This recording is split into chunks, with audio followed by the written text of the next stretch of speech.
আসসালামু আলাইকুম। আশা করছি সবাই ভালো আছেন। ভিউয়ার্স, আজকে হচ্ছে আমরা ইসলামী ব্যাংকের নতুন একটি ক্লাসিক কার্ড বের হয়েছে, এই কার্ডটি ডিটেইল নিয়ে আলোচনা করব। সেই ক্লাসিক কার্ডটা হচ্ছে এইটা। এই নতুন ক্লাসিক কার্ডের নতুন ডিজাইন ইসলামী ব্যাংক থেকে এসেছে। তো এখন কিন্তু ইসলামী ব্যাংকের নতুন অ্যাকাউন্ট করার পরে আপনি যদি ক্লাসিক কার্ড নেন বা সিলভার কার্ড নেন, তাহলে কিন্তু আপনি এই কার্ডটা পাবেন। এই কার্ডটার ডিটেইলস নিয়ে আমরা আজকে আলোচনা করব। এই কার্ডটাতে ডুয়াল কারেন্সি সার্ভিস আছে কিনা, এই কার্ডের কত টাকা বাৎসরিক চার্জ, এই কার্ডের প্রতিদিনের ট্রানজাকশন লিমিট কত এবং কিভাবে আপনি এই কার্ডটা পাবেন। তো আজকে আমরা এই বিষয়গুলো নিয়ে বিস্তারিত আলোচনা করব এবং সম্পূর্ণ বিষয়টি জানার জন্য অবশ্যই আপনাকে সম্পূর্ণ ভিডিওটি শেষ পর্যন্ত দেখতে হবে। তবে মূল আলোচনা যাওয়ার আগে আপনি যদি আমার চ্যানেলে নতুন হয়ে থাকেন এবং এখনো চ্যানেলটি সাবস্ক্রাইব না করে থাকেন, তাহলে অনুরোধ করবো চ্যানেলটি এখন সাবস্ক্রাইব করে নেবেন এই ধরনের ভিডিও আরো পাওয়ার জন্য। আর যদি অলরেডি সাবস্ক্রাইব করে থাকেন তাহলে অনেক অনেক থ্যাঙ্কস। তো চলুন মূল আলোচনা যাওয়া যাক।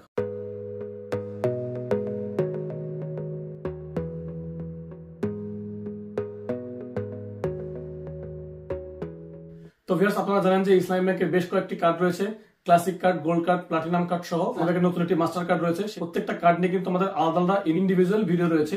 চাইলে সেই ভিডিওগুলো দেখে আসতে পারেন আমাদের চ্যানেলটি ভিজিট করে।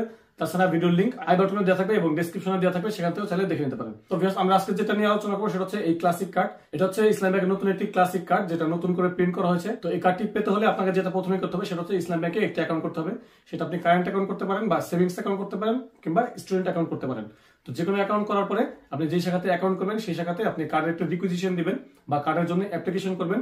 অ্যাপ্লিকেশন করা 2 থেকে 3 সপ্তাহের মধ্যে আপনার কার্ডটি চলে আসবে, যেখানে আপনার কার্ডের উপর আপনার খোদাই করে আপনার নাম লেখা থাকবে। তো কার্ডটি রেডি হয়ে গেলে ব্যাংক থেকে আপনাকে ফোন করা হবে বা আপনার ফোনে একটা এসএমএস আসবে, আপনি ইজিলি ব্যাংকে যেয়ে কার্ডটি নিয়ে নিতে পারবেন। তো এটা হচ্ছে কার্ডটি পাওয়ার প্রসেসিং। তো এবার আসি হচ্ছে কার্ডের কত টাকা সার্ভিস চার্জ রয়েছে। এই কার্ডের কোনো ইস্যু ফি নেই, অর্থাৎ আপনি কার্ডের জন্য যখন আবেদন করবেন বা অ্যাপ্লিকেশন করবেন তখন আপনার অ্যাকাউন্ট থেকে কোনো টাকা কাটা হবে না, শুধুমাত্র কার্ডের ইয়ারলি সার্ভিস চার্জটা দিতে হবে।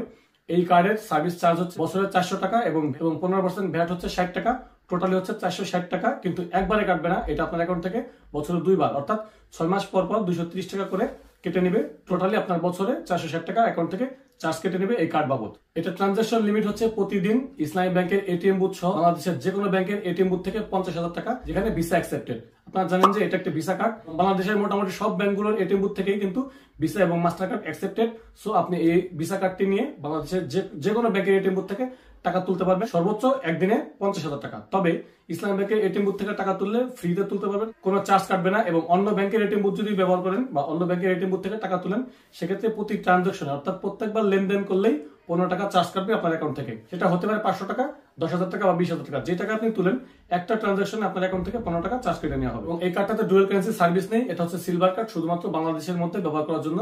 যেটা বললাম, বাংলাদেশের মধ্যে আপনি যে কোনো ব্যাংকের এটিএম বুথ থেকেই টাকা তুলতে পারবেন, যেখানে ভিসা অ্যাকসেপ্টেড, যেখানে ভিসা ব্র্যান্ডের কার্ড অ্যাকসেপ্টেড, সেখান থেকে আপনি টাকা তুলতে পারবেন। এবং বাংলাদেশের মধ্যে যে কোনো অনলাইন কেনাকাটা, যেখানে ডলার না টাকাতে পেমেন্ট করা যায়, সেই অনলাইন কেনাকাটা গুলো করতে পারবেন। তবে তার আগে আপনাকে অবশ্যই ইসলামী ব্যাংকের কল সেন্টারে কথা বলে ই কমার্স ট্রানজাকশনটা অ্যাক্টিভ করে নিতে হবে। তাহলে কেবল আপনি এই কার্ড থেকে যে কোনো অনলাইন কেনাকাটায় ট্রানজাকশন করতে পারবেন বা বিকাশে অ্যাড মানি করতে পারবেন এই কার্ড থেকে। তাছাড়া যে কোনো সুপার শপ বা বড় বড় ব্র্যান্ড শপ গুলোতে আপনি পজে এই কার্ড থেকে পেমেন্ট করতে পারবেন খুব সহজেই। তো ভিউয়ার্স, এই ছিল আমাদের আজকের আয়োজন। ভিডিওটি থেকে কোনো কিছু বুঝতে সমস্যা হলে অবশ্যই আমাদের কমেন্ট করে জানাবেন, আমরা সেটা আপনাকে রিপ্লাই করে সলিউশন করার চেষ্টা করব। আর ভিডিওটি ভালো লাগলে অবশ্যই একটি লাইক দিবেন, ফ্রেন্ডদের সাথে শেয়ার করতে পারেন, আর অবশ্যই আমাদের চ্যানেলটি সাবস্ক্রাইব করে রাখবেন। তো আজকের আয়োজন পর্যন্তই, দেখা হচ্ছে নেক্সট ভিডিওতে। Till then take care yourself. আল্লাহ হাফেজ।